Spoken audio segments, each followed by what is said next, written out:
मानी जाने वाली बातें हैं। सर, आज के समय में डिजिटल तकनीक की बहुत बात होती है और ये कहा जाता है कि बहुत सारी समस्याओं को इसके ज़रिए सुलझाया जा सकता है, लेकिन डिजिटल तकनीक का और पढ़ने लिखने की संस्कृति के संबंध को आप कैसे देखते हैं? भारत में कुछ ऐसी एक परंपरा सी बन गई है कि जब कोई नई मशीन आती है हम सोचते हैं ये मशीन हमारी सारी समस्याओं का हल कर देगी। जब रेडियो आया तो शिक्षा विज्ञान के लोग एकदम दौड़ पड़े कि हाँ, अब वो चीज़ आ गई है जिससे हमारी शिक्षा पद्धति एकदम आधुनिक हो जाएगी। और आप अभी भी पाएंगे बहुत से स्कूलों में पुराने रेडियो पड़े मिलेंगे आपको, जो उस समय भी ठीक से इस्तेमाल नहीं हो सके और आज तक ठीक से उनका निपटारा भी नहीं हो सका, निस्तार नहीं हो सका। इसके बाद आया टेलीविज़न और उस समय भी बिल्कुल यही बहुत से लोगों को लगा कि अब हमारी सारी समस्याएं दूर होने जा रही हैं और ये इतना सारा पढ़ना लिखना पढ़ाई ये सब आसान हो जाएगा क्योंकि हम हर चीज़ दिखा सकेंगे। विज्ञान के प्रयोग नहीं करवा पा रहे हैं तो दिखा के काम चल जाएगा। और उसी में 20-25 साल निकल गए टीवी बांटने में इत्यादि। स्वर्गीय विजया मुले इस क्षेत्र की एक बहुत बड़ी विशेषज्ञ थी जिनके साथ मैंने भी कुछ समय काम किया और वो एजुकेशनल टेक्नोलॉजी का जो राष्ट्रीय फोकस समूह था उसकी अध्यक्ष थी। एनसीईआरटी के साथ उन्होंने 2005 की रूपरेखा में काम किया था। तो उनके प्रसिद्ध ये शब्द मुझे हमेशा याद रहते हैं कि हमने स्कूलों को टेक्नोलॉजी के कब्रिस्तान बना दिया है। आप हर युग की टेक्नोलॉजी किसी स्कूल के स्टोर रूम में ढूंढ सकते हैं कि ये 50 के दशक में आई होगी, ये 60 के दशक में आई होगी, ये फिर अब आई होगी। वही स्थिति आज हमारी इस डिजिटल टेक्नोलॉजी की है। हर 2-3 साल में नई चीज़ें आ रही हैं। पिछली चीज़ों का क्या होता है, करोड़ों रुपए खर्च के वो पहुंचती हैं, जब तक वो पहुंचती हैं उनका इस्तेमाल शुरू होता है तब तक कुछ नया आ जाता है।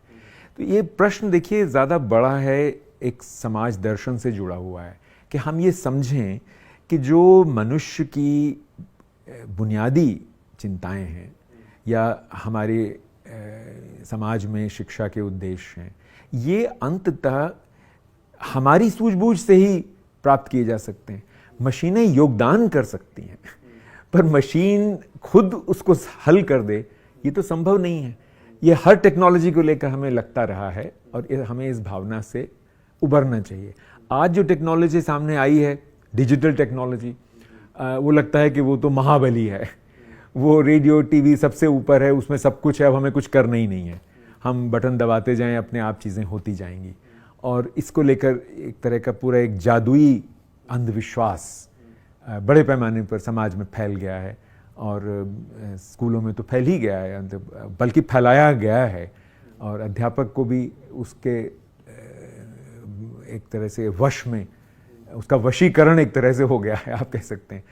तो ये समस्या का हल नहीं, तो समस्या को और भी ज़्यादा मजबूत बना रही है, क्योंकि जिस टेक्नोलॉजी की हम आज इस समय बात कर रहे हैं ये मनुष्य के इतिहास में अभी बहुत नई है। ये किस तरह प्रभावित करेगी हमारे संबंधों को, हमारी मानसिक चेतना को, बच्चों के जीवन में इसका क्या स्थान बनेगा, काफ़ी समय लगेगा इन चीज़ों को समझने में। अभी ये शोध के स्तर पे भी ठीक से नहीं समझी गई चीज़ें हैं। अभी हाल में एक बहुत बड़ी एक न्यूरो साइंटिस्ट हैं, उनकी पुस्तक आई है, मरियन वुल्फ उनका नाम है, इस विषय पर, और उन्होंने पिछले 16 साल इस अध्ययन में बिता दिए हैं कि जो कागज़ पे छपी हुई किताब है उसको पढ़ना और जो स्क्रीन पर हम किताब देख रहे हैं उसको पढ़ना, क्या इन दोनों पढ़ने में अंतर है। और उन्होंने पाया है कि बड़ा भारी अंतर है। और जिस तरह से वो कागज़ पर छपी हुई किताब की सामग्री या उससे प्राप्त अर्थ अनेक अनुभवों और अन्य किताबों से जुड़ता है, उसके बराबर के सबूत उनको इस दूसरी डिजिटल रीडिंग में नहीं मिले। ऐसे ही OECD जो कि सारी दुनिया में काम करने वाली संस्था है यूरोप की, उन्होंने भी इस पर एक समिति नियुक्त की थी और उसकी रिपोर्ट भी यही कहती है कि आप डिजिटल रीडिंग और बाकी रीडिंग को समकक्ष नहीं मान सकते। और इस कारण हम देखते हैं कि जो पश्चिम के हमसे ज़्यादा शिक्षा में निवेश करने वाले देश हैं, वो डिजिटल रीडिंग या डिजिटल सामग्री के आने के बाद पुस्तकालय की उपेक्षा नहीं कर रहे हैं, बल्कि पुस्तकालयों को उतना ही पहले से भी ज़्यादा बल दिया जा रहा है उनके स्कूलों, उनके विश्वविद्यालयों में, जितना कि पहले दिया जाता था उससे भी ज़्यादा बल दिया जा रहा है, क्योंकि ऐसा लग रहा है कि ऐसा ना हो कि बच्चों की रुचि असली पढ़ने में कम हो जाए, क्योंकि बाकी जो यंत्र हैं ये बड़े आकर्षक हैं, उनको अपने आप लुभाते हैं, उसमें रुचि की ज़रूरत नहीं होती है, बचपन से ही अपने आप उनमें रुचि पैदा हो जाती है।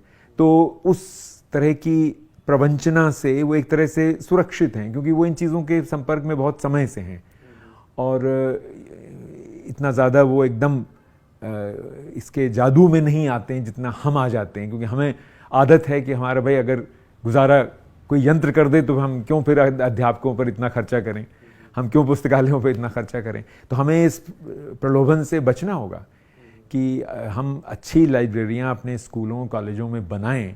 इसका कोई विकल्प नहीं है। हम ये सोचें कि ई किताबें हमको असली किताबें छापने, वितरित करने, उनको पढ़ने की स्थितियां बनाने से एक तरह से बचा लेगी, तो इससे बड़ी गलत बात या मूर्खता कुछ हो नहीं सकती। क्योंकि कोई भी टेक्नोलॉजी अंततः मनुष्य की कल्पनाशीलता पर निर्भर होती है, उसका उपयोग उसी पर निर्भर होता है। अगर आप किसी टेक्नोलॉजी में कूड़ा डालेंगे तो कूड़ा ही निकलेगा, ये तो है नहीं कि टेक्नोलॉजी उसको सुधार देगी। तो हम किस तरह के सवाल पूछते हैं, हमारे बच्चे किस तरह के सवालों पर विचार करते हैं कक्षा में, ये तो अध्यापक की सूझबूझ और उसके प्रयत्न पर ही निर्भर होगा। और ये निर्भर होगा उन किताबों पर जिनको पढ़ के अध्यापक उस विषय को समझाए, कि वो किस तरह के सवाल कक्षा में उठा पाता है, बच्चे किस तरह की किताबें पढ़ के क्या क्या नया सोच पाते हैं जो कि अध्यापक के सामने वो एक चुनौती के रूप में पेश करते हैं। तो इस सब में अगर हो सकता है कुछ सवाल ऐसे भी हों जो बच्चे ढूंढ लें इंटरनेट पर, एक आयु के बाद ये बहुत संभव है कि 12-13 साल के बच्चे अपने सवालों के क्षेत्र में वृद्धि कर सकें। लेकिन ये निर्भर तभी है जब बचपन से उनको एक ज़्यादा परिपक्व वातावरण मिले, जो कि एक पुस्तकालय के बिना संभव नहीं है।